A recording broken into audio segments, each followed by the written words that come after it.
ರಾಜ್ಯ ಹಿಂದುಳಿದ ವರ್ಗಗಳ ಆಯೋಗ ನಡೆಸ್ತಾ ಇರುವ ಸಾಮಾಜಿಕ ಆರ್ಥಿಕ ಮತ್ತು ಶೈಕ್ಷಣಿಕ ಸಮೀಕ್ಷೆಯ ಅವಧಿ ಇನ್ನೂ 3-4 ದಿನ ವಿಸ್ತರಣೆಯಾಗುವುದು ಬಹುತೇಕ ನಿಶ್ಚಿತ ಆಗಿದೆ.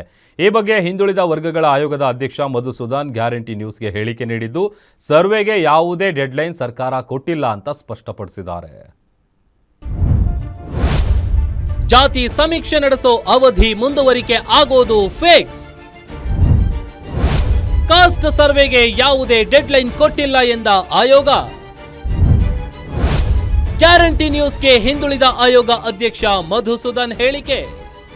ಸಾಮಾಜಿಕ ಆರ್ಥಿಕ ಹಾಗೂ ಶೈಕ್ಷಣಿಕ ಸಮೀಕ್ಷೆಯ ಅವಧಿಯನ್ನ ಇನ್ನೂ 3-4 ದಿನ ವಿಸ್ತರಿಸುವ ಬಗ್ಗೆ ಹಿಂದುಳಿದ ವರ್ಗಗಳ ಆಯೋಗ ಅಧಿಕೃತವಾಗಿ ಪ್ರಕಟಿಸಲಿದೆ ಎಂದು ಆಯೋಗದ ಮೂಲಗಳು ಹೇಳಿವೆ. ರಾಜ್ಯದಲ್ಲಿ ಒಟ್ಟು 1 ಕೋಟಿ ಸಮೀಕ್ಷೆ ತಾಂತ್ರಿಕ ದೋಷ, ಸರ್ವರ್ ಡೌನ್, ಆಪ್ ಸರಿಯಾಗಿ ಕೆಲಸ ಮಾಡದಿರುವುದು ಹೀಗೆ ನಾನಾ ಅಡೆತಡೆಗಳಿಂದ ಕೂಡಿತು. ಈಗ ತಾಂತ್ರಿಕ ದೋಷಗಳೆಲ್ಲ ಬಹುತೇಕ ಸರಿಗೊಂಡಿದ್ದು ಗಣತಿ ಚುರುಕಿನಿಂದ ನಡೆದಿದೆ. ರಾಜಧಾನಿ ಬೆಂಗಳೂರಿನಲ್ಲಿ ಅಕ್ಟೋಬರ್ 3ರಿಂದ ಸಮೀಕ್ಷೆ ಆರಂಭವಾಗಿದ್ದು 70% ಸಮೀಕ್ಷಾ ಕಾರ್ಯ ಪೂರ್ಣಗೊಂಡಿದೆ. ಇನ್ನು ರಾಜಧಾನಿಯಲ್ಲೂ 30% ಮನೆಗಳ ಸಮೀಕ್ಷೆ ಬಾಕಿ ಇದೆ. ಸಮೀಕ್ಷೆಗೆ 15 ದಿನಗಳ ಅವಧಿ ಸಾಕಾಗಲ್ಲ, ಅವಧಿಯನ್ನು ವಿಸ್ತರಿಸಬೇಕು ಎಂದು ಸಮೀಕ್ಷಾ ಆರಂಭದ ದಿನದಿಂದಲೇ ಒತ್ತಾಯಗಳು ಕೇಳಿಬಂದಿತ್ತು. ಆಗ ಮುಖ್ಯಮಂತ್ರಿ ಸಿದ್ದರಾಮಯ್ಯ, ಆಯೋಗದ ಅಧ್ಯಕ್ಷ ಮಧುಸೂದನ್ ನಾಯಕ್ ಇವರುಗಳು ಅಗತ್ಯ ಬಿದ್ದರೆ ಅವಧಿ ವಿಸ್ತರಿಸುತ್ತೇವೆ ಎಂದು ಹೇಳಿದ್ರು. ಈಗ ಈ ಬಗ್ಗೆ ಮಾತನಾಡಿರೋ ಮಧುಸೂದನ್, ನಾಳೆ ಸಭೆ ಕರೆದು ಆ ಸಭೆಯಲ್ಲಿ ಅಂತಿಮ ತೀರ್ಮಾನ ಮಾಡ್ತೇವೆ ಅಂತ ಹೇಳಿದ್ರು. ಅಂದಾಜು ಇಟ್ಕೊಂಡಿದ್ದೀವಿ, ಇದೇ ದಿವಸ ಮಾಡ್ತೀವಿ ಅಂತ ಏನಿಲ್ಲ.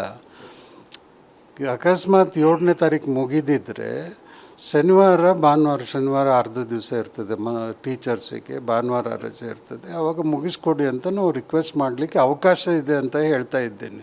ನಾವು ಎಕ್ಸ್ಟೆಂಡ್ ಮಾಡ್ತೀವಿ ಅಂತ ಏನಿಲ್ಲ. ಅದೆಲ್ಲ ತೀರ್ಮಾನ ನಾಳೆ ಸಿಚುವೇಶನ್ ಇದೆ ನೋಡಿಕೊಂಡು ಡಿಸೈಡ್ ಮಾಡಬೇಕು. ಅದಕ್ಕೆ ನಾವು ನಾಳೆ ಒಂದು ಸಾಯಂಕಾಲ ಮೀಟಿಂಗ್ ಇರ್ತದೆ, ಅದರಲ್ಲಿ ಅಂಕಿಅಂಶಗಳನ್ನೆಲ್ಲ ತಗೊಂಡು ಆಮೇಲೆ ಡಿಸೈಡ್ ಮಾಡ್ತೀವಿ.